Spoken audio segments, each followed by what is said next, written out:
This channel does not promote any violent, harmful, or illegal activities. All content provided by this channel is meant for an educational purpose only. SIR আবহে কত কিছু হচ্ছে। ভারতীয় বাবার বাংলাদেশি ছেলে হিঙ্গলগঞ্জে থাকেন মোশাররফ গাজী। তিনি অবৈধভাবে ভারতে এসে তিনি দিনের পর দিন থাকছেন, শুধু থাকছেন না, তিনি এখানে ব্যবসা করেছেন, তিনি এখানে বিয়ে করেছেন। হিঙ্গলগঞ্জ বিধানসভার বরুণহাট রামেশ্বরপুর পঞ্চায়েতের ৪৫ নম্বর বুথে থাকেন এই বাংলাদেশি, যার নাম মোশাররফ হোসেন গাজী। বেআইনিভাবে তিনি ভারতে ঢোকেন, এরপর এখানে এসে ব্যবসা শুরু করেন, এলাকার এক মহিলাকে বিয়ে করেন, এলাকার মোস্তাজ গাজীকে বাবা সাজিয়ে ভোটার লিস্টে তিনি নাম তোলেন। অনুপ্রবেশকারী বাংলাদেশির কাছে রয়েছে দেশের ভোটার কার্ড, আধার কার্ড, পাসপোর্ট, ব্যাংক অ্যাকাউন্টও খুলেছেন তিনি। যদিও মোশাররফের স্ত্রী তিনি দাবি করছেন যে মোস্তাক গাজী তার শ্বশুর, তবে ২০০২-এর তালিকায় মোশাররফ হোসেন গাজীর নাম নেই। সব মিথ্যে কথা, ভুয়া কথা। মোশাররফ মামার বাড়ি আধার কার্ড, ভোটার কার্ড কে এই যে তৈরি করেছে আধার কার্ড, ভোটার কার্ড, তাই বাবার পরিচয় দিয়ে করবে না? বাবা সে নিজস্ব বাবা, তো বাবার পরিচয় দিয়ে তো করবে। মানে আমার শ্বশুর, হ্যাঁ, আমরা ভালোবাসা করে বিয়ে করলাম, মেনে নেয়নি। আমি গরিব লোকের মেয়ে ছিলাম, তাই আচ্ছা ঠিক আছে।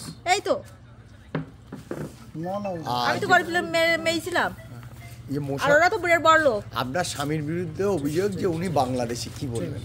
বাংলাদেশি না, ও ইন্ডিয়ান, হ্যাঁ ভারতের। মোস্তাফা গাজী আপনাদের কি হয়?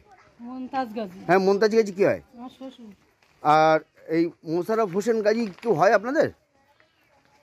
আমাদের কিচ্ছু হয় না। হ্যাঁ, আমাদের কিচ্ছু হয় না। আপনাদের কিছু হয় না, তাই তো? ও, তাহলে এই যে মোশাররফ হোসেন গাজী মমতাজ গাজীকে শ্বশুর এই বাবা বানিয়ে ভোটার কার্ড বের করেছে, এই সম্বন্ধে আপনারা কিছু জানতেন? আমার কিচ্ছু জানি না, আমার শ্বশুর করেছে। জানেন না, তাই তো? আমি প্রথমত আমার যেটা করণীয় ছিল যে আমার ফর্মটা তাদের দেয়া, তাদের কাছে ফিল আপ করে নিয়ে আমাকে জমা করা। তো আমি সেহেতু উনি অনলাইন করেছেন, আর আমার কাছে একটা অপশান আছে সেটাকে ওকে করার। তো আমি ওনার কাগজপত্র দেখে আমি যেটা দেখেছি যে ওনার নাম আছেন এবং ওনার ভোটার কার্ড, আধার কার্ড সব আছেন। যতটুকু আমার দেখার দায়িত্ব আর কি, আমি তো তার বাইরে কিছু করতে পারি না। আমি দেখেছি যে সব ঠিক পেয়েছি আর কি, সেহেতু আমি ফর্মটা জমা নিয়েছি আর।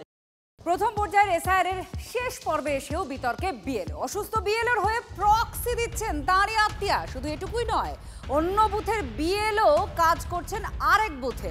বেনিয়মের এই ছবি বারুইপুরের হারদহের ৯৪ নম্বর বুথে। কিভাবে একজন বিএলও কাজ করছেন অন্য বুথে? নাম রমা হালদার।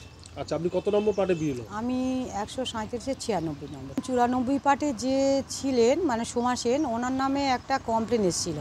আসলে তখন উপর থেকে বলা হলো যে দেবী হালদারের নামে অ্যাপয়েন্টমেন্ট লেটার দিয়ে করা হোক।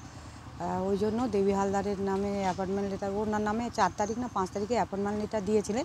দিলে আমাকে বলা হলো যে আপনিও কাজ করুন ওরা হয়ে। উনি এই বিষয়ে বোঝেন না, আর অসুস্থ ছিলেন, এইভাবে করা হয়েছে যে উনি অসুস্থ, আমি তার হয়ে কাজ করেছি।